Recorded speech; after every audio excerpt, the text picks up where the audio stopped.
Now that you have a better understanding of the library module, we can explore the develop module. The develop module allows us to perform a variety of adjustments on our images. We've already had a bit of exposure to image adjustments when we use the quick develop panel in Loop View. Well, the develop module includes a much more comprehensive list of image adjustment options. Before we get started in the develop module, we'll need to select an image that we'd like to perform adjustments to. For the purpose of this lesson, go ahead and select this ancient Greek photo from the thumbnail scroller. Once you click on it, it'll launch in Loop View. To get it into develop, just click develop over here. We are now in the develop module with our photo selected in the preview area.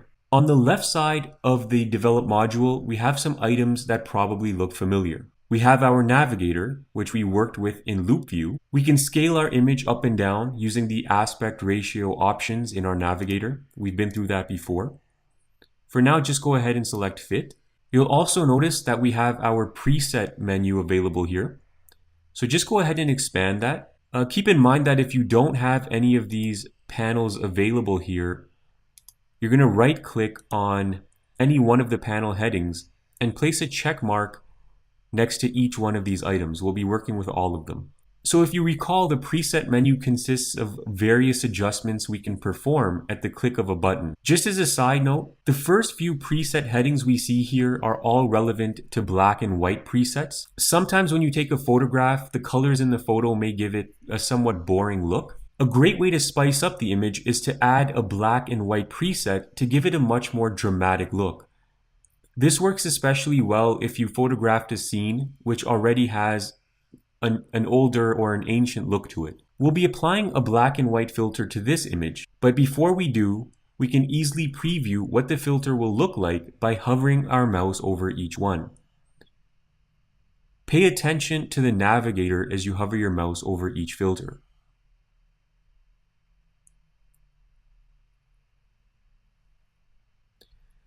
Since we'll go over most of these filters, for now, just click the blue filter to begin with.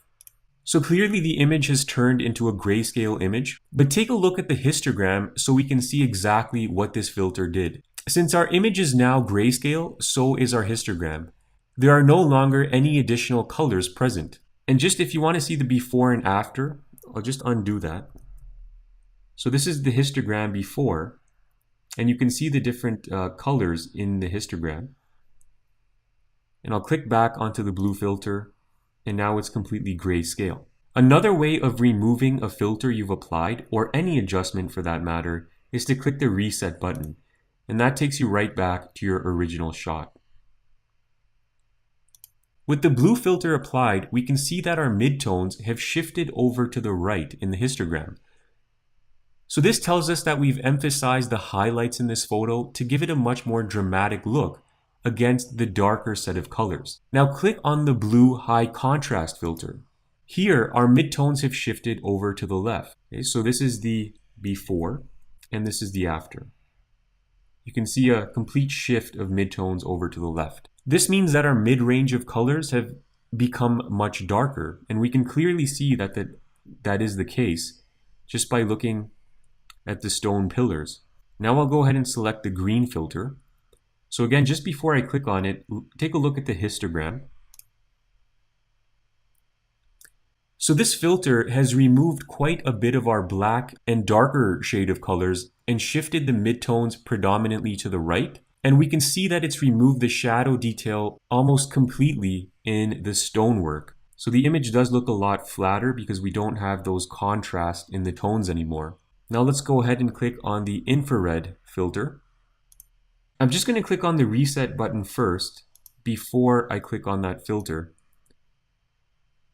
Sometimes what Lightroom does is it preserves some of the data from the previous filter you've applied, and you'll see a little bit more of that later on, but I don't think that was the case in this particular example. With the infrared filter, the histogram has moved almost entirely to the right, so that tells us right away that a lot of our shadow detail is going to be gone. And you can see that that is the case because most of the dark colors that have been preserved are almost absolute black. So we've lost our shadow detail, but the blacks are, you can see the blacks are still visible in the image and in the histogram. Now you can go through the additional presets here. We're not going to go through each one of them, but as long as you know how to interpret the histogram, you'll know exactly what's going on in the image.